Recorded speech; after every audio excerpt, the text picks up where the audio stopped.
पहले क्या करना है? जितासनो जित श्वासो जित संगो जितेन्द्रिया स्थूले भगवतो रूपे मना संदारे धिया। हे राजन, पहले जितासनो, पहले आसन को जीतो। आसन जीतना चाहिए। बैठना कैसे बैठते हैं? आसन तो जीतो कम से कम। 15 मिनट बैठते हैं, घुटनों में दर्द होने लगता है, पैर सीधे कर लेते हैं। पहले आसन जीतो, जित आसनो, एक आसन पर बैठना सीखो। जितनो जित श्वासो, श्वास को जीतो। देखो, श्वास को जीतना चाहिए। क्यों? प्राणायाम करते हैं आप लोग? बोले पहले तो पता ही नहीं था प्राणायाम क्या होता है। जब कोरोना आया तब पता चला कि हाँ, प्राणायाम भी कुछ होता है। कोरोना काल में बहुत लोगों ने चालू कर दिया था प्राणायाम। कुछ लोगों को तो कोरोना में ही पता चला कि प्राणायाम भी कुछ होता है। हमारे शास्त्रकार कहते हैं कि पहले आप आसन को जीतो, फिर श्वास को जीतो। क्यों? हमारी जो आयु है ना, वो श्वास की गिनती से मिली है। 24 घंटे में 21,600 श्वास निकलती हैं। 24 घंटे में 21,600 श्वास निकलती हैं। जो श्वासों को जल्दी निकाल लेगा, जल्दी शरीर को छोड़ देगा। जो श्वासों को बढ़ा लेगा, वो लंबी आयु, दीर्घजीवी हो जाएगा। कितने वर्ष की उम्र ये नहीं मिलता है, कितनी श्वास है तुमको, श्वासों की गिनती से आयु मिलती है महाराज। इसलिए जो तपस्वी संत लोग होते हैं, वो प्राणायाम करके, तपस्या करके, योग करके, योग बल के द्वारा अपने श्वासों की जो गिनती होती है उसको कम करते जाते हैं। धीरे धीरे वो 108, 110, 100 साल से ऊपर भी चले जाते हैं। हमारे धनरुआ आश्रम में हमारे गुरु बाबा जो 111 पार करके गए थे। प्राणायाम करते हैं तो श्वास को जीते हैं। जित संगो, उसके बाद में संग को जीतो। क्यों? जैसा करोगे संग, वैसा चढ़ेगा रंग। संग को जीतना कठिन है। कई लोगों के द्वारा सुनने में मिलता है, महाराज आज तो बहुत परेशान हो गए। क्यों? मेले में गए थे, बहुत भीड़ थी, इतनी पब्लिक, इतनी भीड़, उस भीड़ के कारण परेशान हो गए। बाद में कुछ दिन बाद मिले, आज महाराज परेशान हो गए। बोले क्यों? घर पे अकेले पड़े थे, कोई था ही नहीं। समझ में आया? ज्यादा भीड़ में थे तब भी परेशान, घर में अकेले थे तब भी परेशान। इसका मतलब आपने संग को नहीं जीता। अकेले रहो तब भी मस्त रहो, और भीड़ में रहो तब भी मस्त रहो, तो समझो आपने संग को जीत लिया। अच्छा संग करो, संतों का संग करो। क्यों? जैसा संग करोगे वैसा ही रंग चढ़ेगा। जितासनो जित श्वासो जितेन्द्रिया, पर अपनी एक एक इंद्रिय को जीतो। देखो, हम लोग लगे रहते हैं संसार में, सामने वाले को जीत लिया। अरे ये तुम्हारे शत्रु नहीं है, अपने असली शत्रुओं को पहचानो। असली शत्रु कौन है? काम, क्रोध, लोभ, ये आपके असली शत्रु हैं। आपकी 5 ज्ञान इंद्रियां, 5 कर्म इंद्रियां, इन इंद्रियों को जीतो। कैसे? जैसे आंख है ना, आंख आपको किस लिए मिली है? बोलो। आंख मिली है दर्शन करने के लिए, तो इससे भगवान के अच्छे अच्छे दर्शन करो। कान किस लिए मिले हैं? सुनने के लिए। क्या सुनने के लिए? चुगली सुनने के लिए नहीं। कान मिले हैं भगवान की कथा सुनने के लिए, भगवान के भजन सुनने के लिए। लेकिन आप लोग जैसे लगाते हो ना कान, कोई चुगली करता है तो दीवार से ऐसे कान लगा लेते हो, कितने भी धीमे बोल रहा है, उसके ओठ चलते हैं तो ओठों से अंदाज लगा लेते हो क्या बोल रहा होगा। और कथा इतनी लाउड स्पीकर लगा के सुनाई जा रही है, शाम को पूछे क्या सुनाता तो भूल गए। आप अपनी इंद्रियों को जीतो, कान मिले हैं तो उससे भगवान की कथा सुनो। जिह्वा किस लिए मिली है? जलेबी खाने के लिए? बोले नहीं, तो भगवान का भजन करने के लिए, भगवान का कीर्तन करने के लिए आपकी जिह्वा मिली है, उसका भी सदुपयोग करें। पैर मिले हैं तो किस लिए मिले हैं? शराब के ठेके बजाने के लिए?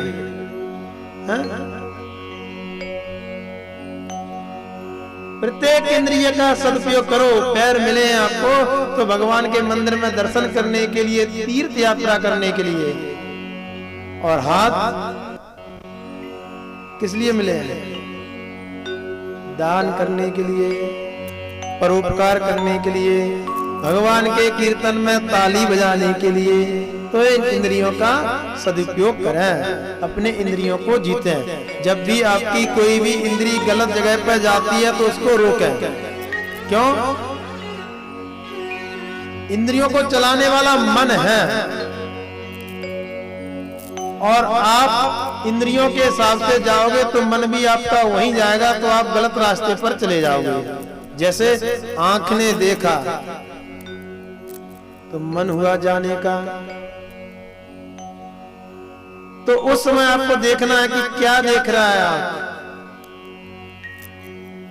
जो देखने योग्य नहीं है उस वस्तु को अगर देखना चाहता है तो देखो, आप मन में, अंतःकरण में सोचें कि हमारी आंखें तो भगवान को देखने के लिए मिली हैं, इन चित्रों को देखने के लिए नहीं मिली हैं। और जो 5 आपकी ज्ञान इंद्रिय ना, इसमें एक है जिह्वा, इसको संभालना बहुत जरूरी है। देखो, आपकी सभी 2-2 इंद्रियां हैं, काम एक है। ध्यान से सुनना, इंद्रियां कितनी हैं? सभी 2-2 इंद्रियां हैं, काम एक है।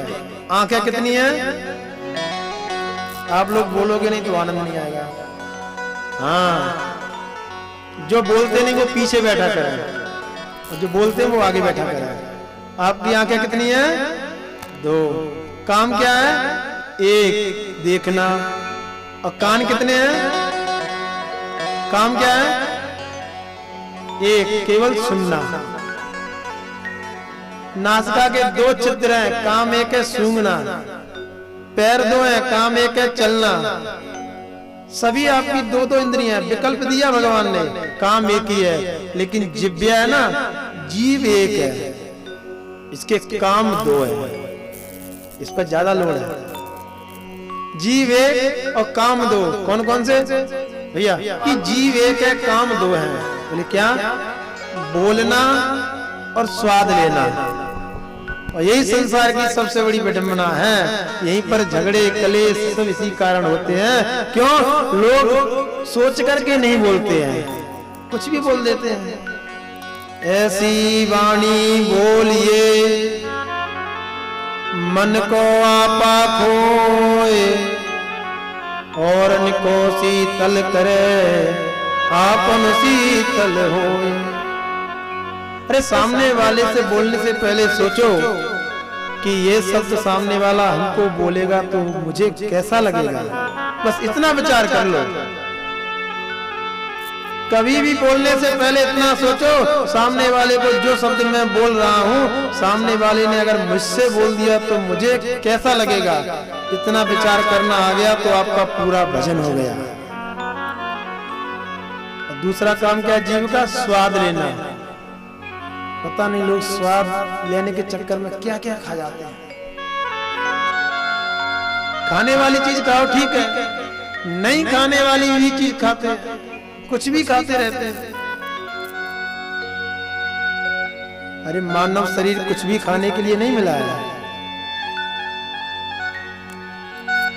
आपके पास में एक फोन है एप्पल का, उसमें नोकिया फोन का चार्जर लगाओ, लगेगा? डीजल गाड़ी है और उसमें डीजल गाड़ी में आप मिट्टी का तेल डालो, पेट्रोल गाड़ी में मिट्टी का तेल डालो, चलेगी?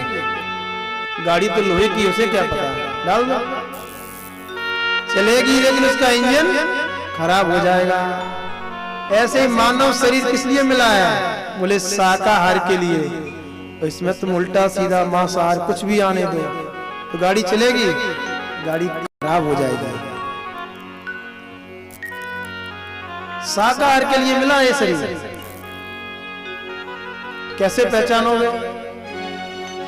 तो भगवान की सृष्टि में दो प्रकार के जीव हैं, एक शाकाहारी, एक मांसाहारी। तो जितने भी मांसाहारी जीव हैं सभी क्या करते हैं? देखा होगा आपने, जीभ से पानी पीते हैं। कुत्ता किससे पानी पीता है? बिल्ली। अच्छा, ये सभी मांसाहारी है। गाय किससे पीती है? जीभ से कि मुंह से? मुंह से। तो जितने भी मांसाहारी जीव हैं वो सभी जीभ से पानी पीते हैं, और जितने भी शाकाहारी हैं वो मुंह से पीते हैं। मनुष्य किससे पीता है? जीभ से कि मुंह से? मुंह से पीते ना, फिर क्यों खाते हो मांस? या जो मांस खाने वाले हैं उनसे कहो कि भाई आज के बाद मुंह से पानी मत पीना, थाली में भर लो और जीभ से बिल्ली की तरह पानी पियो।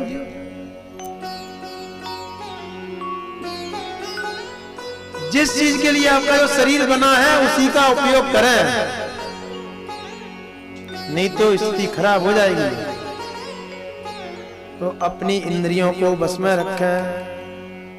जिस चीज को खाने के लिए, देखो प्रकृति में भगवान ने कितनी कितनी सुंदर चीजें बनाई हैं। काजू खाओ, बादाम खाओ, ऐसी ऐसी चीजें भगवान ने कितनी सुंदर सुंदर बनाई प्रकृति में। देखो, एक संत जी जंगल में भजन कर रहे थे, किसी भक्त ने कहा महाराज जंगल में भोजन पानी की व्यवस्था। संत जी बोले हम प्रतिदिन हलवा खाते हैं। हलवा? तो महाराज यहाँ पर हलवा कहाँ मिल जाएगा आपको? बोले आपको भी खिलाएंगे। संत जी गए आगे सरोवर के किनारे और बढ़िया सुंदर सुंदर पके हुए केले के फल लेके आए। बोला खाओ। बोले ये तो केला है। अरे देखो ये भगवान का बनाया हुआ हलवा है, इसमें शक्कर वगैरह कुछ नहीं डालना। तो भगवान ने प्रकृति में इतनी सुंदर सुंदर चीजें दी, इतने सुंदर सुंदर पदार्थ दिए, उनका सेवन करना चाहिए, अपनी इंद्रियों को जीतना चाहिए। और इंद्रियों को जीतने के बाद में क्या करें? बोले जिस भी स्थिति में रहें उसी स्थिति में प्रसन्न रहने लगोगे जब अपनी इंद्रियों को जीत लोगे। और नहीं होता क्या है कि लोग किसी के यहाँ गए, किसी ने मंच पे बुला के सम्मान कर दिया तो प्रसन्न हो गए, किसी ने अपमान कर दिया तो दुखी हो गए। इसका मतलब दूसरे के इशारे पर आप चल रहे हो। दूसरे ने सम्मान किया तो प्रसन्न हो गए, अपमान कर दिया तो दुखी हो गए।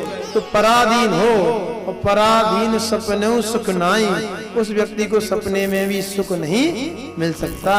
तो हर स्थिति में, हर परिस्थिति में जो प्रसन्न रहता है, कौन रहता है? जो अपनी इंद्रियों को जीत लेता है। संसार में रहो लेकिन इंद्रियों को जीत के संतों की तरह रहो। संत कैसे रहते हैं? आप लोगों ने नारियल देखे ना, दो तरह के नारियल होते हैं, एक कच्चा नारियल, एक सूखा नारियल। कच्चा नारियल रहता है जिसमें पानी रहता है, इसके ऐसे बच्चे बजाते हैं, पानी रहता है। एक सूखा रहता है उसमें पानी सूख जाता है। अगर आप कच्चे नारियल को तोड़ते हो तो नारियल का कवर भी टूटेगा और अंदर जो गरी है वो भी टूट जाएगी उसके साथ में। और सूखा नारियल तोड़ोगे तो नारियल का बाहर का टूट जाएगा, छिलका है, अंदर जो गरी है वो नहीं टूटेगी। क्यों? वो उससे दूर रहती है, उससे चिपकी नहीं रहती है। तो जितने भी संसारी जीव हैं वो कच्चे नारियल के समान हैं, और जितने भी संत हैं वो सूखे नारियल के समान हैं।